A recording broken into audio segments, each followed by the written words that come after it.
बिस्मिल्लाहिर्रहमानिर्रहीम। अस्सलाम वालेकुम नाज़रीन, मैं हूं आपका होस्ट अहमद फवाद। अहम खबरों के साथ आज के व्लॉग में आपकी खिदमत में हाजिर हुआ हूं। सबसे पहली बड़ी ब्रेकिंग न्यूज़ तो ये है कि इमरान खान साहब और उनकी बहनों से मुलाकात की इजाज़त के बावजूद आज नौरीन खान साहिबा की मुलाकात क्यों नहीं हो पाई। सारे का सारा मलबा डाला जा रहा है अलीमा खान साहिबा के ऊपर, लेकिन अलीमा खान साहिबा ने अपनी इंफॉर्मेशन और एक मुखबरी की बुनियाद पर एक ऐसी खबर दे दी है कि अगर ये मुलाकात इमरान खान साहब से हो जाती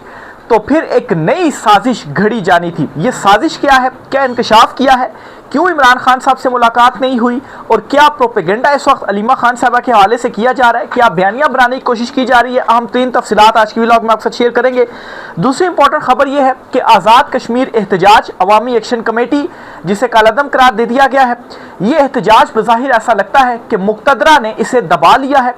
और एक बहुत बड़ी गिरफ्तारी हुई है, या आप यूँ समझें कि ये बड़ी गिरफ्तारी खुद दी गई है। तो आज़ाद कश्मीर एहतजाज का भी जो चैप्टर है वो क्लोज होने जा रहा है। इस पर कुछ इंपॉर्टेंट डिटेल्स हैं, वो भी आज की व्लॉग में आपके साथ में शेयर करूंगा। साथ साथ आपको इमरान खान साहब के मुकदमात के हवाले से भी एक खबर देनी है जी। इमरान खान साहब को यकदम तमाम मुकदमात में बड़ा रिलीफ मिलेगा, ऐसा दावा बैरिस्टर सलमान सफदर की जानिब से किया गया है। उन्होंने ये दावा क्यों किया, इस पर कुछ इंपॉर्टेंट डिटेल आपके साथ शेयर करूंगा। डॉक्टर यास्मीन राशिद साहिबा की वसीहत क्या है और उन्हें वसीहत अपनी देने की जो ज़रूरत है वो क्यों पेश आई, इस पर कुछ आम तीन तफसीलात हैं, वो भी आपके साथ में शेयर करूंगा। और आखिर में आपको ये भी बताऊंगा कि फील्ड मार्शल और आर्मी चीफ आसिम मुनीर साहब जो हैं, उन्होंने एक अहम मसले का हल जो है वो पेश किया है। इस पर कुछ डिटेल्स हैं, वो भी आज की व्लॉग में आपके साथ में शेयर करूंगा। सबसे पहली और बड़ी ब्रेकिंग न्यूज़ तो नाज़रीन आप ये सुनिए कि आज़ाद कश्मीर एहतजाज बज़ाहिर ऐसा लग रहा है कि मुक़तदरा ने, ताकतवर हलकों ने, या इस सिस्टम ने, या इस रियासत ने, या इस हुकूमत ने दबा लिया है। खबर कुछ यूं है कि शौकत अयाज मीर ये गिरफ्तार हो गए हैं। अब अवामी एक्शन कमेटी, जिसे कालादम करार दिया गया, इस कमेटी के जो कुछ इंपॉर्टेंट रुकन्स हैं वो कोई 4-5 रुकन्स हैं और उनमें ये सबसे अहम रुकन, या आप यूं कहें कि उस कमेटी के अहम 3 रहनुमा हैं जिन्हें गिरफ्तार कर लिया गया है। अब नाज़रीन इसको इस अंदाज से भी सोचा जा रहा है, इसको ये एंगलिंग भी दी जा रही है कि आया ये जो गिरफ्तारी है कहीं ऐसा तो नहीं कि उन्होंने खुद पेश की हो, क्योंकि इतने दिनों से ये एहतजाज चल रहा है, अचानक ट्रैवलिंग के दौरान उनकी गिरफ्तारी होना। बल्कि मैं आपके साथ ये BBC की जो खबर है ये भी शेयर कर देता हूँ जी। पाकिस्तान के ज़ेर इंतज़ाम कश्मीर में पुलिस ने कालादम जॉइन अवामी एक्शन कमेटी के रुकन शौकत नवाज मीर को गिरफ्तार कर लिया है। ये रिपोर्ट किया गया है कि डिप्टी कमिश्नर मुजफ्फराबाद मुनीर कुरैशी ने इस बात की तस्दीक करते हुए बताया कि शौकत नवाज मीर को मुजफ्फराबाद और बाग की दरमियानी हदूद से गिरफ्तार किया गया, यानी कि वो वहाँ पर की सफ़र कर रहे थे। इस दौरान उनको जो गिरफ्तारी है उनको गिरफ्तार जो है वो किया गया है। अब यहाँ पर सवाल ये है कि अभी उन्हें शौकत मीर जो है उनको ये मालूम ही था कि उनके वारंट निकले हुए हैं, उनको गिरफ्तार करना ही है। हुकूमत खुलकर ये कह रही है जी कि हम इनके खिलाफ कार्रवाइयाँ करेंगे, इनको सजाएँ देंगे, तो उनको फिर रूपोशी रहना चाहिए था। सफ़र करने का क्या एक जो मकसद था, बहरहाल जो भी था, इसको एक एंगलिंग ये दी जा रही है कि शायद ये जो गिरफ्तारी है वो खुद दी गई है, क्योंकि जिस तरह से हुकूमत ने एक सख्त स्टैंड लिया हुआ था और ताकत के इस्तेमाल और ताकत के बलबूते पर यह क्लियर कर दिया था कि हम ताकत का इस्तेमाल करेंगे और हम आपकी किसी शर्त को नहीं मानेंगे, तो बेहतर यही है कि आप इस एहतजाज को ख़त्म कर दें। बहरहाल आज़ाद कश्मीर से इस एहतजाज के हवाले से कुछ ऐसी इतलात भी सामने नहीं आ रही थी कि हम ये कहें कि ये एहतजाज कुछ बहुत ज़्यादा कामयाब हो रहा था। बहरहाल डिटेल्स इस वजह से भी नहीं आ रही थी कि इंटरनेट जो बंदिश हुई है उसके बावजूद भी कश्मीरी जो इसमें मौजूद थे उन्होंने जो मजम्मत थी वो की। तो बहरहाल जी इनकी गिरफ्तारी के बाद अब ऐसा लग रहा है कि मौजूदा हुकूमत ने इस एहतजाज को दबाने में वो कामयाब हो गई है, क्योंकि ये बहुत इंपॉर्टेंट और बड़ी जो गिरफ्तारी है वो हुई है। बहरहाल अभी इनके और भी अहम रुकन या रहनुमा मौजूद और जो एहतजाज है वो भी आज़ाद कश्मीर में इस वक्त चल रहा है। दूसरी इंपॉर्टेंट खबर ये है कि इस वक्त अलीमा खान साहिबा के अगेंस्ट एक बयानिया जो है वो बनाया जा रहा है, और वो बयानिया ये है कि मुलाकात तय हो गई थी और मुक़तदरा ने या इस्टेब्लिशमेंट ने ये पैगाम दे दिया था कि नौरीन नियाज़ी जो हैं इमरान खान साहब की बहन, उनकी मुलाकात हम आज मंगल वाले दिन करवा देंगे। लेकिन अलीमा खान साहबा ने पहले क्या किया, पहले ये कहा जी कि सिर्फ उनकी मुलाकात ना हो और हमारी भी मुलाकात होनी चाहिए, और आप इसमें जो शराइत है ना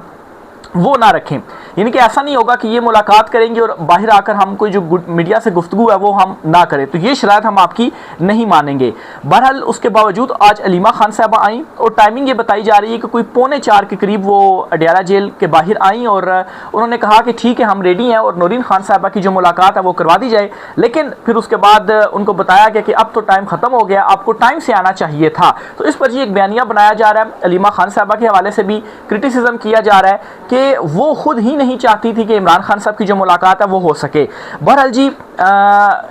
इस हकीकत से पर्दा मैं उठाता हूँ जी। अलीमा खान साहबा ने एक इम्पॉर्टेंट स्टेटमेंट दिया और उन्होंने ये कहा है कि उनको ये मुखबरी हुई है या उनके पास ये इन्फॉर्मेशन है कि अगर नौरीन खान साहबा की आज मुलाकात हो जाती और जाहिर सी बात है इमरान खान साहब जो भी उनसे गुफ्तगू करते वो बाहर आकर मीडिया को ज़रूर बताती, तो इस पर इस्टेब्लिशमेंट या मुक़्तदरा ने क्या करना था, इस चीज़ को जवाब बना कर के देखें हमने तो मुलाकात करवा दी है लेकिन उसके बावजूद भी जो बहनें हैं वो बाहर आकर गुफ्तगू करती हैं और हमारी जो शराइत है वो नहीं मान रहे, तो इसलिए इमरान खान साहब के ऊपर मज़ीद 6-7 महीने की जो पाबंदी है वो लग जानी थी। और इवन के पार्टी के अंदर से कुछ रहनुमाओं की जानिब से भी ये दबाव आ रहा है कि एटलीस्ट इमरान खान साहब से एक मुलाकात तो हो जाने दी जाती। बहरहाल अलीमा खान साहबा ने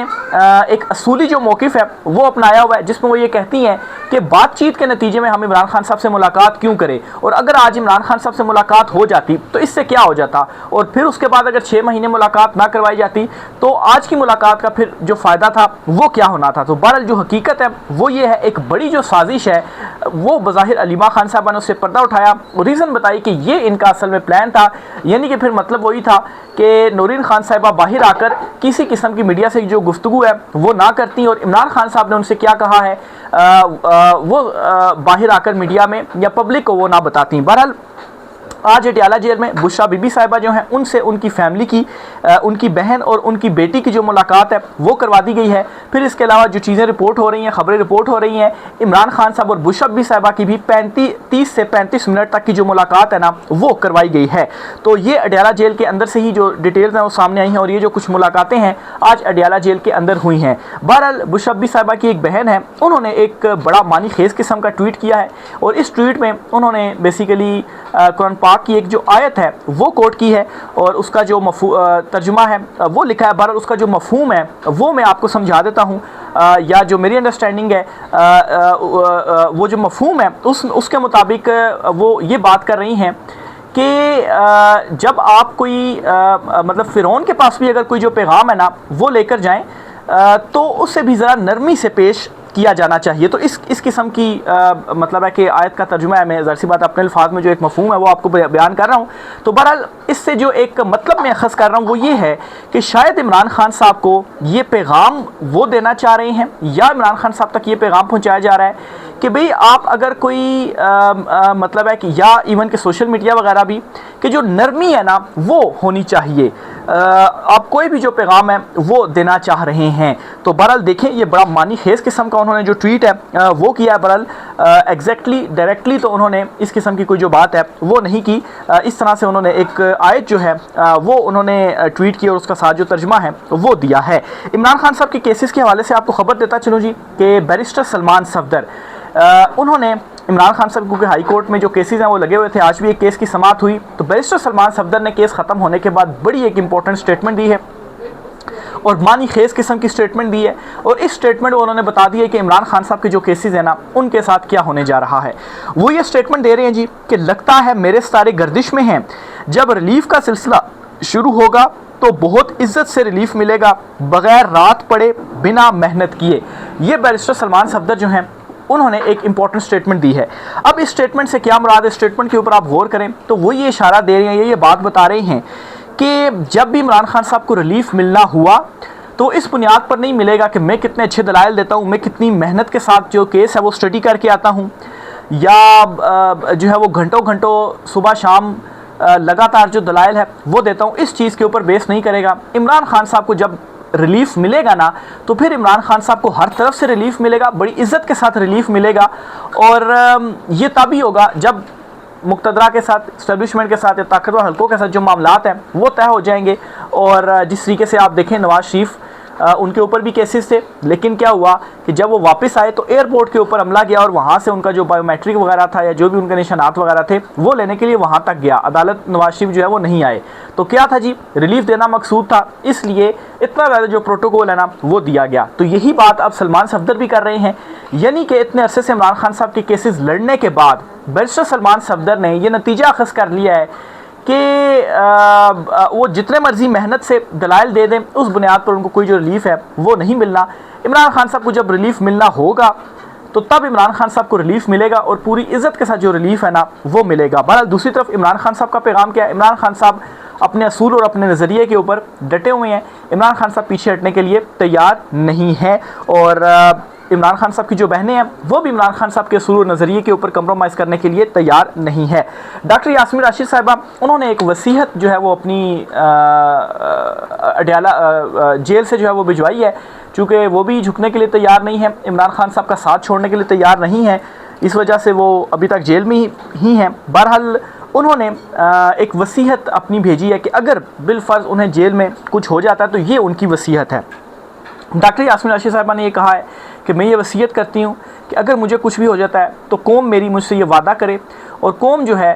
वो इमरान खान साहब का साथ नहीं छोड़ेगी। ये वो वसीयत कर रही हैं डॉक्टर यास्मीन राशिद साहिबा, जो कि कैंसर पेशेंट भी हैं और सर्वाइवल भी हैं, लेकिन उसके बावजूद भी वो जेल में हैं। और एक दिन उनके हवाले से ये खबर सामने नहीं आई जी कि वो बहुत ज़्यादा बीमार हैं और वो ये चाह रही हैं जी कि अब उनको जो रिलीफ है वो दे दिया जाए, या उन्होंने भी कोई प्रेस कॉन्फ्रेंस कर ली इस किस्म की कोई बात। यास्मीन राशिद साहिबा अभी तक इमरान खान साहब के साथ खड़ी हुई हैं और उन्होंने अपनी इस वसीयत के बाद ये पैगाम दे दिया है कि मरते दम तक वो खड़ी रहेंगी। और उन्होंने इस वजह से ही वसीयत की है क्योंकि ज़ाहिर सी बात वसीयत आप तभी करते हैं कि जब आप एक कोई शायद उम्मीद छोड़ देते हैं जीने की या जो भी, या आपको ये लगता है कि मेरे जाने के बाद कोई एक मेरा जो पैगाम है वो होना चाहिए, कोई मेरी वसीयत होनी चाहिए, तो इस पर उन्होंने ये जो वसीयत है वो की है। फिर जी इस चुनतखब हुकूमत के दौर में आए दिन मतलब है कि पाकिस्तान के हालात एक तो माशी सियासी दीगर चीज़ों से तो बिगड़ ही रहे हैं, लेकिन हमारे माशरे को भी पता नहीं अचानक से क्या हो गया और ऐसी ऐसी ख़बरें आ रही हैं कि बंदा जो है वो बिल्कुल अपने उस हवास मतलब मायूस या आप यूँ समझें कि बहुत ज़्यादा परेशान हो जाता है कि ये क्या इस मुल्क के अंदर हो रहा है। अब एक और ख़बर सामने आई है जी कि 14 बच्चियाँ थीं और किसी ट्यूशन सेंटर में वो पढ़ने के लिए गई थी, छत गिरने की वजह से वो जो 14 बच्चियां हैं वो फौत हो गई हैं। तो पिछले कोई 3-4-5 दिनों से लगातार इस किस्म की जो ख़बरें हैं वो सामने आ रही हैं। इससे पहले जो कुछ डिटेल्स वगैरह सामने आई वो ख़बरें भी जो है वो मैं बयान नहीं कर पा रहा। मतलब एक तो उनमें से ये थी कि एक बाप अपने बेटे की मैयत दफनाने के लिए उसके पास कफन नहीं था और उसने इसी तरह से किसी चादर में जो मैयत है उसकी वो दफना दी। और 2 दिन मतलब है कि ये अभी चीज़ें रिपोर्ट हो रही हैं, इसमें कंफर्मेशन तो नहीं है, लेकिन 2 दिन तक मतलब उसने जो मैयत थी वो रखी इंतज़ामात की कोशिश करता रहा कि कफन जो है वो उसको मैसर हो सके, लेकिन वो अरेंज नहीं कर सका। तो ज़ाहिर सी बात है ज़्यादा देर तक मैयत को आप रख नहीं सकते, तो इस वजह से जी उसने मजबूरन कपड़े के अंदर ही जो उसकी मैयत थी वो दफना दी। तो ये हालात हैं। दूसरी तरफ ये मौजूदा चुनतखब हुकूमत है जो कि असम्बलियों में खड़े होकर ये कहती है हाँ हमने जहाज़ लिया है, जाओ जो कुछ कर सकते हो तुम कर लो। और ये तरबियत ज़ाहिर सी बात है नवाज शरीफ से ही इन्होंने ली है, जो कि 2017 या 18 में स्टेटमेंट देते हैं और उस स्टेटमेंट में वो ये बात करते हैं जी कि अगर मेरे असासे आमदन से ज़्यादा हैं तो तुम्हें क्या मसला है। तो ये इनका जो है वो एक माइंड सेट है, ये इनका तकब्बुर और गुरूर से भरा लहजा है। यहाँ से आप अंदाज़ा लगा लें कि इन्हें अवाम का कितना ही कोई एहसास जो है वो होगा। ये मतलब है कैसी कोई अजीबो गरीब सी ही मखलूक है कि अवाम मतलब है कि आप तकब्बुर और गुरूर में इतने ज़्यादा अंधे हुए पड़े हैं। इसके साथ ही जी एक और ख़बर भी आपको देता चलूँ कि भारत वाला जो मामला इस वक्त पड़ा हुआ है पानी वाला,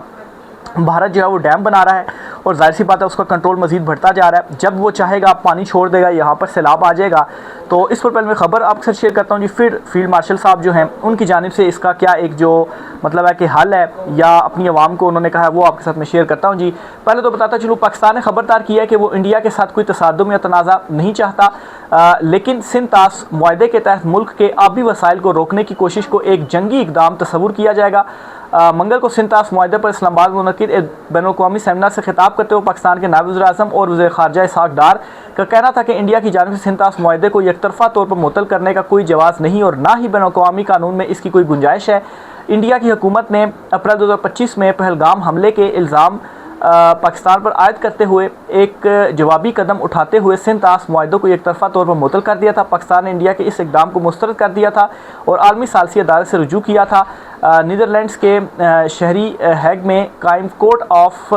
ये जो कोर्ट थी